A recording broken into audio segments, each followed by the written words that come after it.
السلام عليكم. بزاف ديال الناس كيسولوني ديما واش كاين شي جديد بالنسبه للفيزا شينغن وشي اخبار جديده. كما تعودنا كل بدايه ديال العام كتكون شي حاجه جديده بالنسبه للقنصليات. بحال العام اللي فات شفتوا بزاف ديال الاختلافات اللي كانوا بالنسبه للرونديفويات. كاين اللي بدلوا الطريقه ديال الخلاص، كاين اللي بدلوا لي سيت ديالهم. بالنسبه لهاد البدايه ديال هاد العام ان شاء الله كاين شي حوايج جداد، بقاو معنا باش نقول لكم هاد الحوايج اللي كاينين جداد.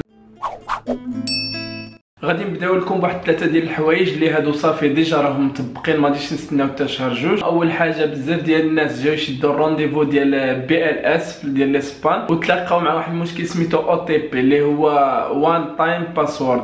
يعني هذا كيقولوا هما باللي داروه باش يحمي لك زعما الكونت ديالك، داروه على حسب دوك السماسريه ديال الرونديفوات اللي كيشدوا بزاف الرونديفوات من يطلقوا في خطره. كل واحد يقدر يشد رونديفو واحد من يطلقوا الرونديفوات. وبزاف ديال الناس هادي يلقاو مشكل الكود فيريفيكاسيون ماشي بقى يوصل لهم الايميل ولا ما بغيش يخدم لهم. راه عادي في هاد الايامات الاولى حيت السيت ديالهم عاد باقي في الصيانه، داكشي علاش. وباش ما نطولش عليكم غادي نوريكم المراحل ديال هذا الرونديفو كيديروا تشدوا. يعني راه بحال الرونديفو القديم، زادتي شي لي زيتاب خفاف.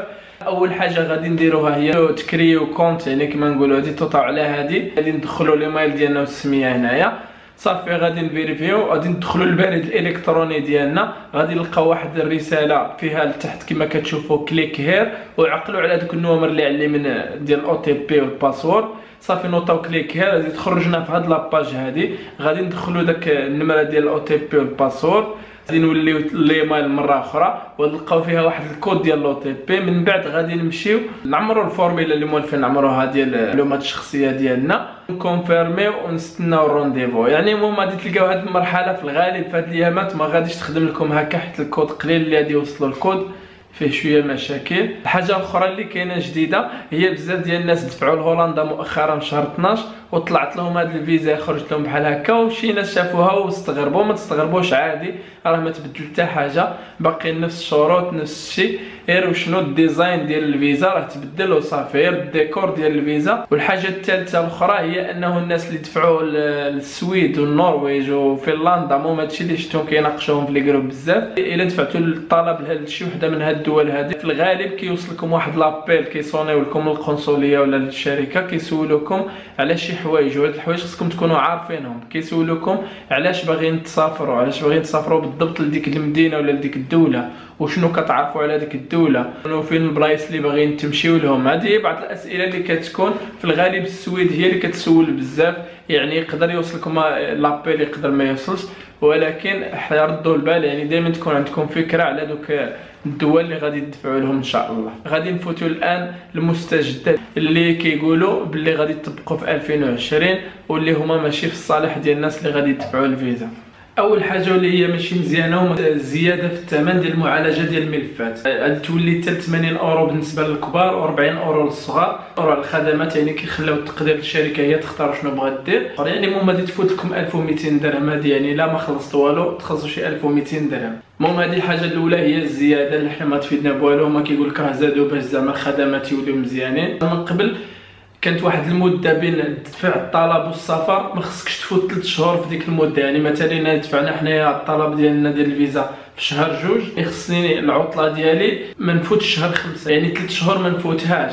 الان لا، غادي تولي ان شاء الله 6 شهور، وهذه مزيانه. بنادم يبقى يدفع الفيزا في البعد، ما يستناش حتى يجي وقت الزحام. مثلا عندك عطله في شهر 7، غادي تدفع الدوموند ديال الفيزا ديالك في شهر جوج صافي، وتخرج لك الفيزا وتستنى حتى شهر 7 عاد وتقدر تسافر بها من يعطيوها لك ان شاء الله. بزاف ديال الناس كانوا كيتبريساو في الوقت ويبغيو يدفعوا في البعد، وهذه مليحه. دائما كنصحكم حتى انا تدفعوا في البعد، ما تبقاوش تخليو حتى الوقت الزحام وتضربوا حسابكم بعيد. وبالنسبه عاوتاني كاين اللي يبغي يقطع الطياره رخيصه، مثلا الا قطع الطياره على 3 شهور ولا 4، ماشي هي تخلي حتى لاخر لحظه حتى الشهر التالي وتقطعها. الحاجه الاخرى اللي حتى هي جاتني مزيانه وهي اننا غادي نبقاو نعمروا الفورميلا اللي وريناكم الشروحات ديالها كي كديروا تعمروها. غادي يوليو يعمروها اونلاين، يعني الكترونيا. حاليا ماهمش عارفين الطريقه واش غادي يديروها في لي سيت ديالهم بي ال اس ولا في اف اس ولا تي ال اس، تبقاو تعمروها ديريكت وتصيفطوها، ولا غادي يعطيوكم شي ايميل تبقاو تصيفطوا لهم فيها القنصليات، يعني بلا ما تبقى عاد تامبريمي كما كنا نامبريميو من قبل وتفوت لهم ديريكت كما امريكان كما بريطانيا كما بزاف ديال الدول الاخرين.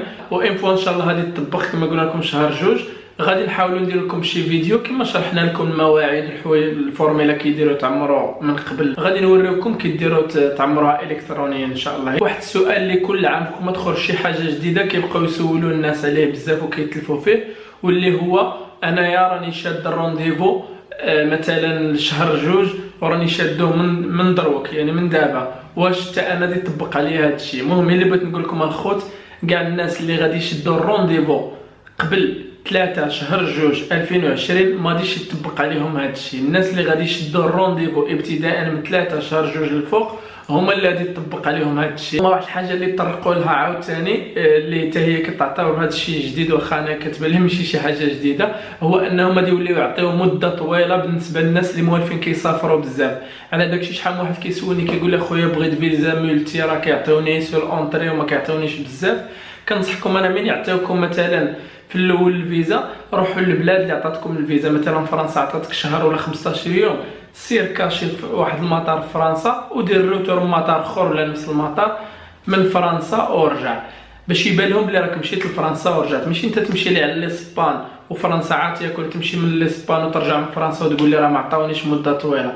والناس اللي كيعطيوهم شهر ويعطيوهم ملتي في الاول حاولوا تمشيو بزاف ديال المرات واخا على الاقل واحد 2 مرات لفرنسا وترجعوا لاسبانيا وترجعوا على حسب الدوله اللي عطاتكم الفيزا، باش المره الجايه كونوا اكيدين انهم غادي يزيدوا لكم في المده. ولكن الا بقيتوا ديروا هاك وهاك راه طبعا ديك المده اللي عطاوكم قبل يقدروا ينقصوا لكم بها. وهنايا في هذه النقطه اللي شاروا لها كيقول لك زعما الناس اللي عندهم واحد كيفات قويه بحال دوك شي واحد عنده صالير مزيان اوطو في الدوله دكاتره كبار وكذا، انا عطيتكم مثال وصافي. هما كيقول لك زعما لا عنده شي دخل صحيح وملف واعر غادي يبقاو يعطيو له ديريكت مده طويله باش ما يبقاش كل مره يعاود. هادشي اللي كيقولوا.